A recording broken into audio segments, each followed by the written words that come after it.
नमस्कार, स्वागत है आप सभी का शिक्षा सिटी के यूट्यूब चैनल में। दोस्तों, आज के इस वीडियो में हम जो हमारी टेस्ट सीरीज है उसको और आगे बढ़ाएंगे तथा आज के इस वीडियो में पार्ट 18 जो टेस्ट सीरीज का है उसको हम पूरे विस्तार में कवर करेंगे। तो चलिए वीडियो को शुरू कर लेते हैं और देख लेते हैं कि आज का जो भाग 18 है इसमें हमने कौन कौन से इम्पॉर्टेंट प्रश्नों को सम्मिलित किया हुआ है। तो चलिए वीडियो को शुरू कर लेते हैं। पहला इम्पॉर्टेंट प्रश्न हमारा है, आपको बताना है कि जो संयुक्त राष्ट्र मानवाधिकार पुरस्कार था 2000 यहाँ पे 18 की बात हो रही है। तो 2018 का जो संयुक्त राष्ट्र का मानवाधिकार पुरस्कार था यह मरणोपरांत किसे दिया गया था। यहाँ पे मरणोपरांत की बात हो रही है।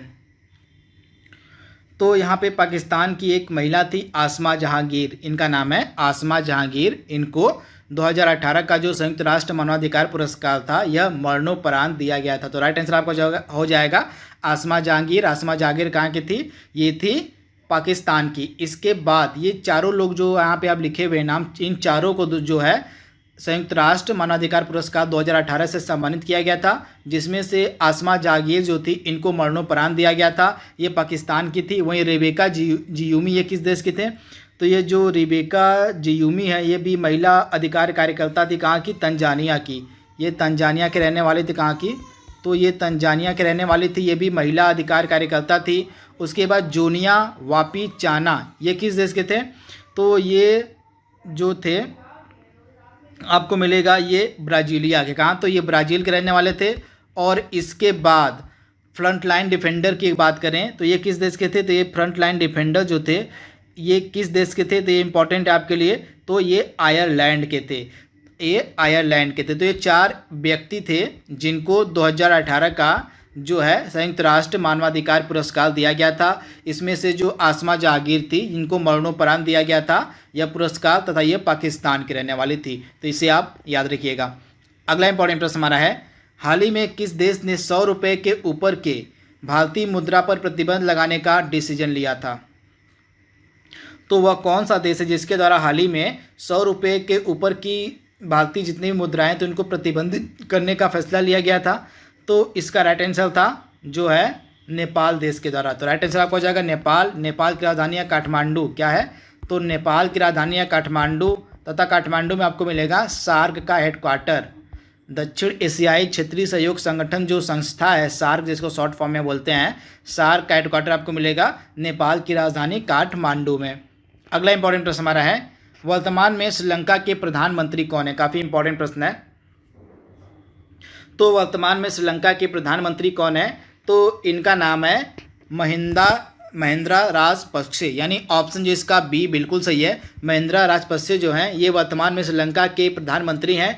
और यहाँ के राष्ट्रपति कौन है? तो गोटबया राजपक्षे। दोनों भाई हैं, एक भाई प्रधानमंत्री हैं और एक भाई जो है राष्ट्रपति हैं। तो यहाँ पे जो गोटबया राजपक्षे हैं ये राष्ट्रपति हैं। कहाँ के?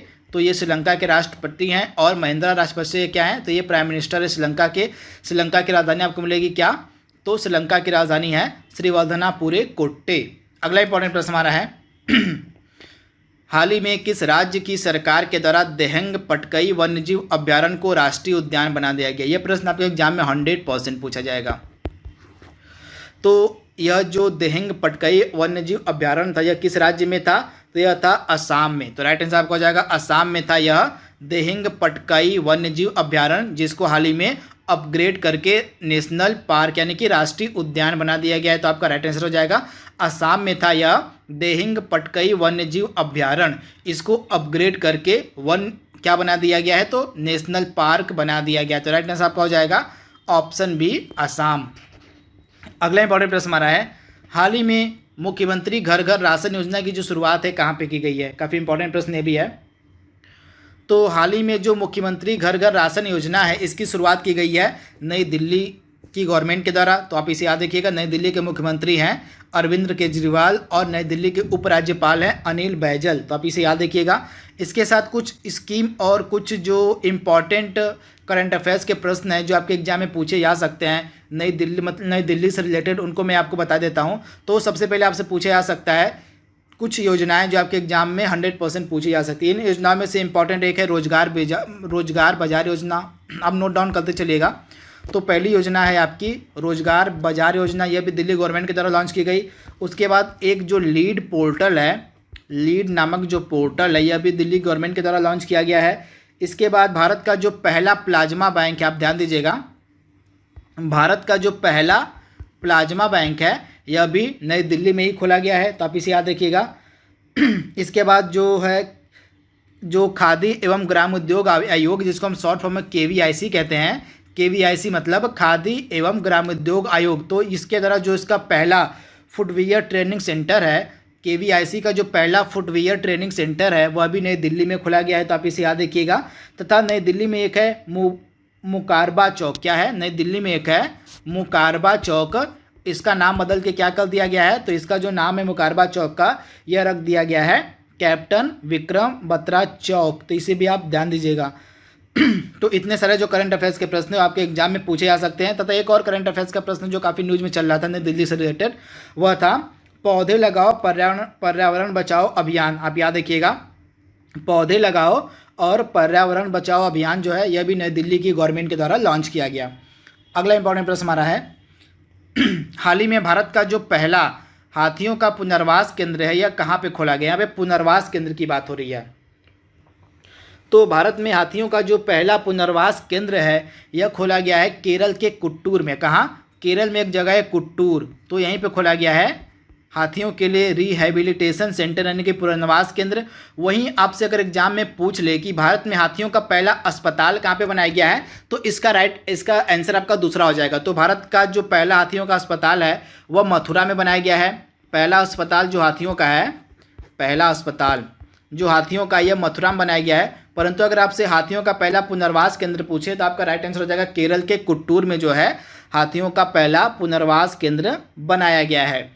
अगला इंपॉर्टेंट प्रश्न हमारा है, अरुणोदय योजना निम्नलिखित में से किस राज्य की योजना है।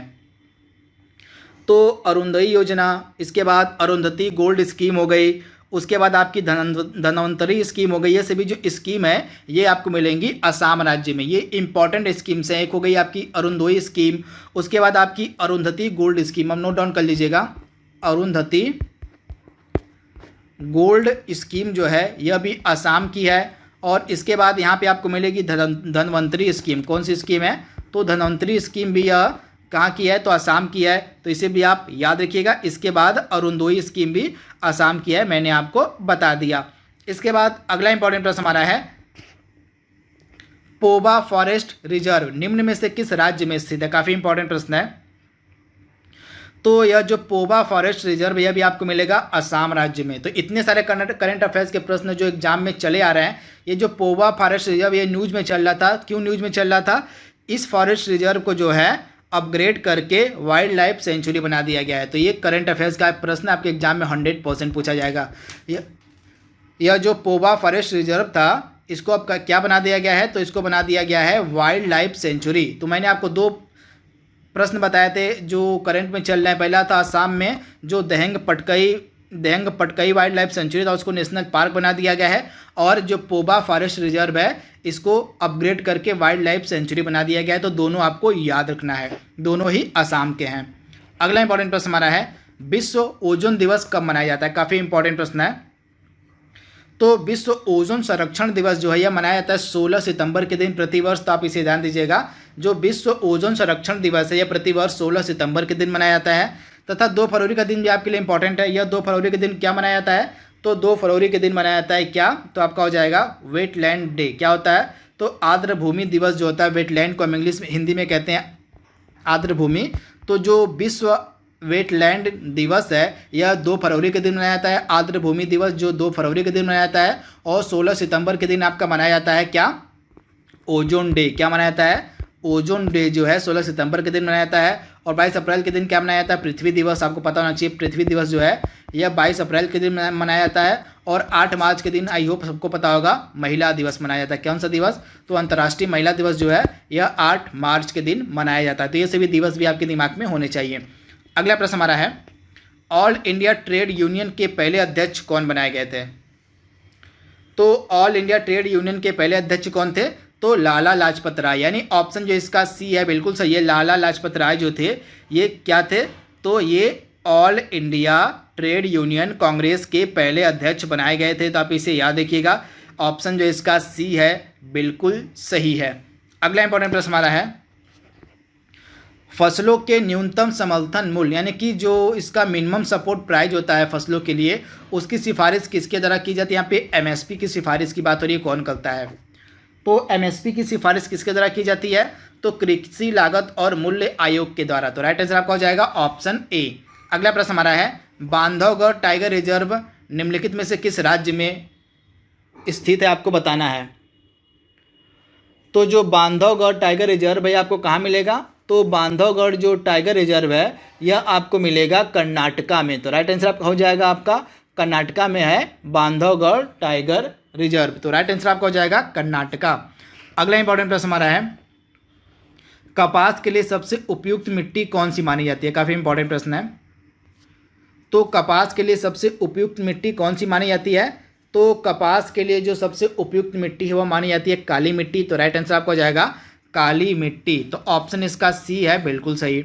अगला प्रश्न हमारा है, निम्न में से कौन सा सबसे प्राचीनतम वेद है?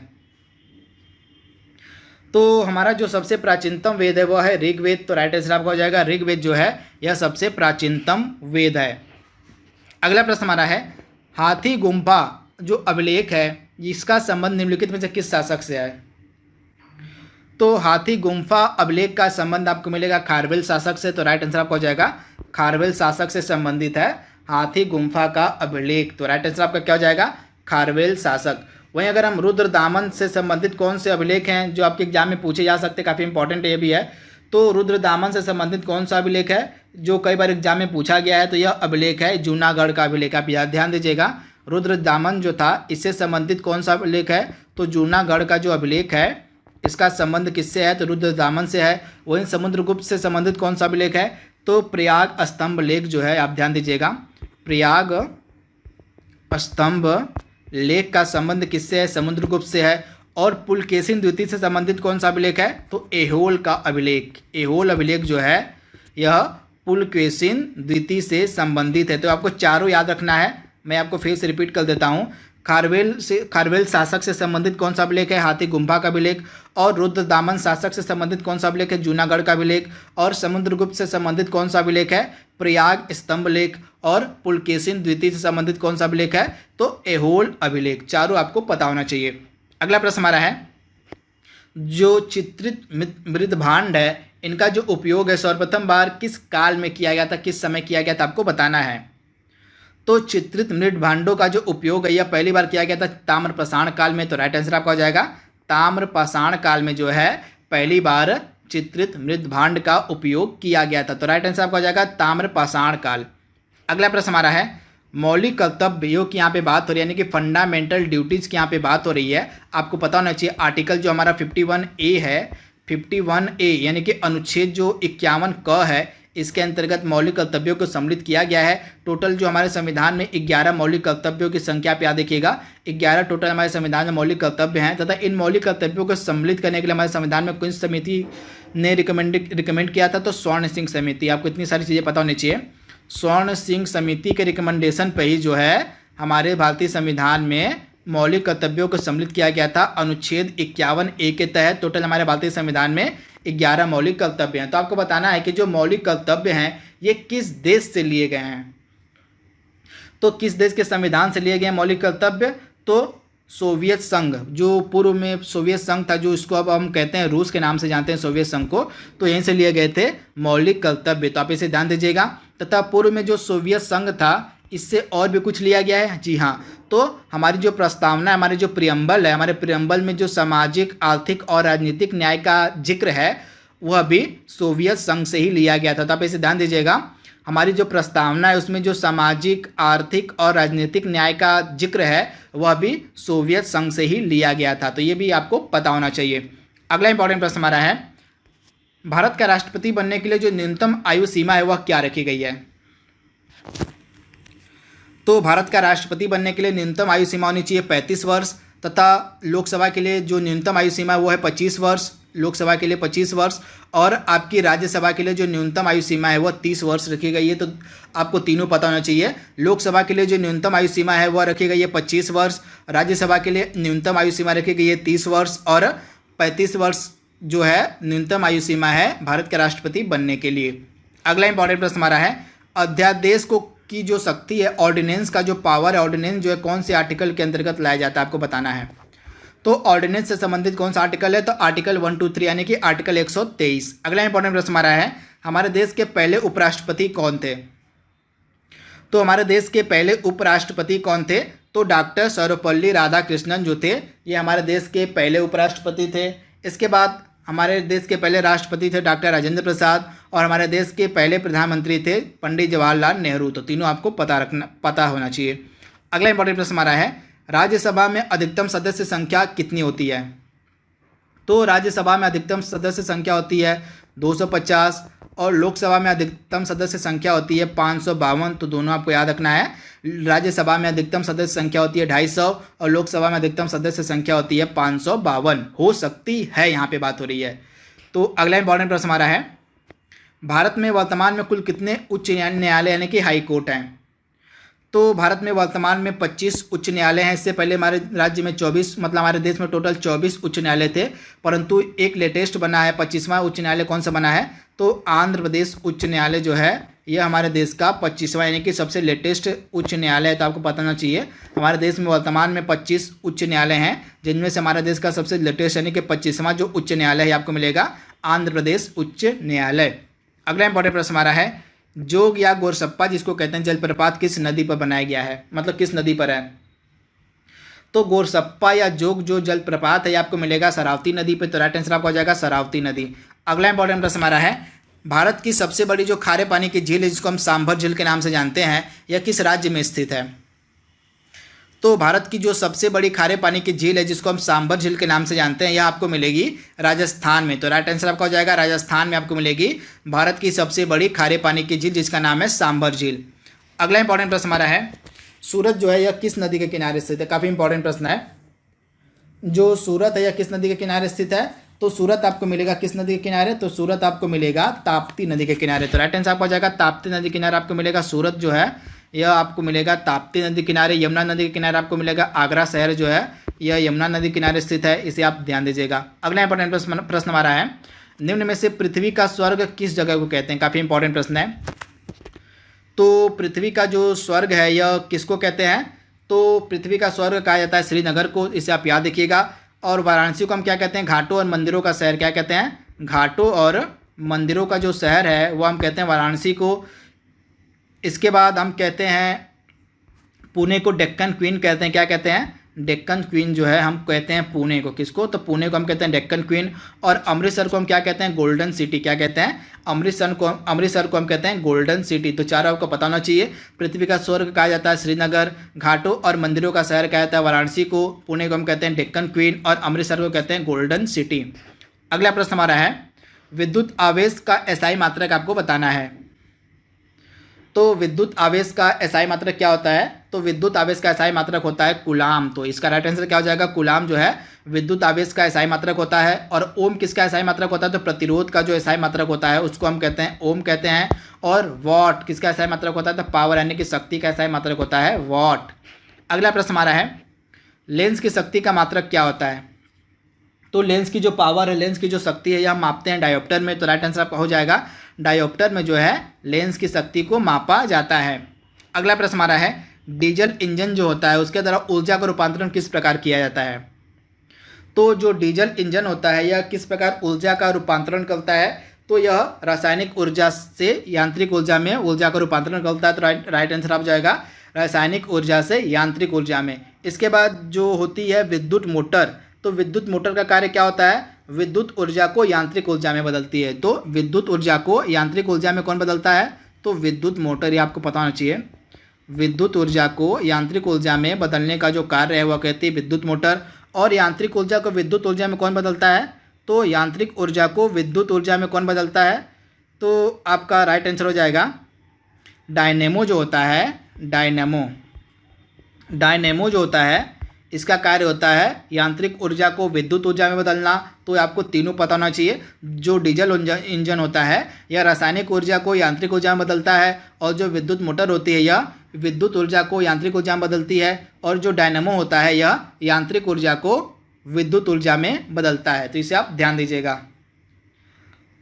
आज का लास्ट प्रश्न हमारा है, दूर दृष्टि दोष के निवारण के लिए किस लेंस का प्रयोग किया जाता है?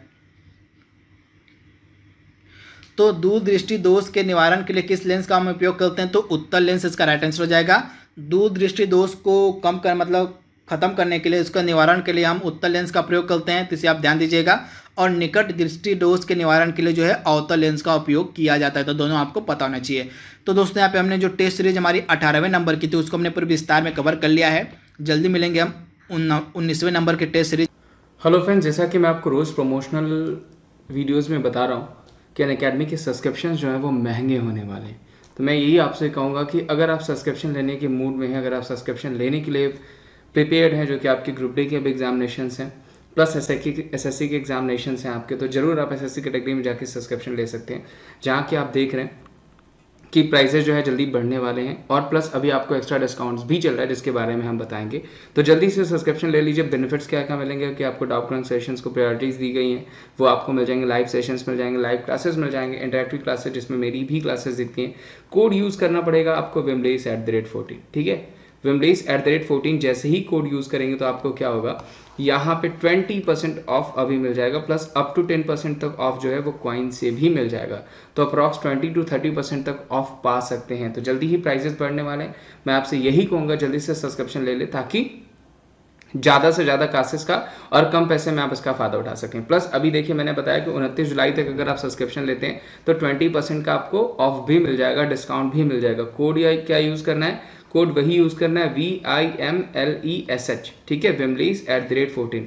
इस कोड को यूज़ करके आप सब्सक्रिप्शंस में ऑफ पा सकते हैं। ध्यान रखिएगा, wimlace@14 कोड को यूज़ करके आप सब्सक्रिप्शन में 20% का ऑफ पा सकते हैं और प्राइजेस आपके जो बढ़ने वाले हैं उससे भी आपको रियायत मिल सकती है। तो उम्मीद करता हूं दोस्तों आप जल्दी से सब्सक्रिप्शन ले लेंगे। अगर आप उसके इंटरेस्टेड होंगे तो जरूर सब्सक्रिप्शन ले लेंगे। Thank you so much. चलिए मिलते हैं हम आपको लाइव क्लास में।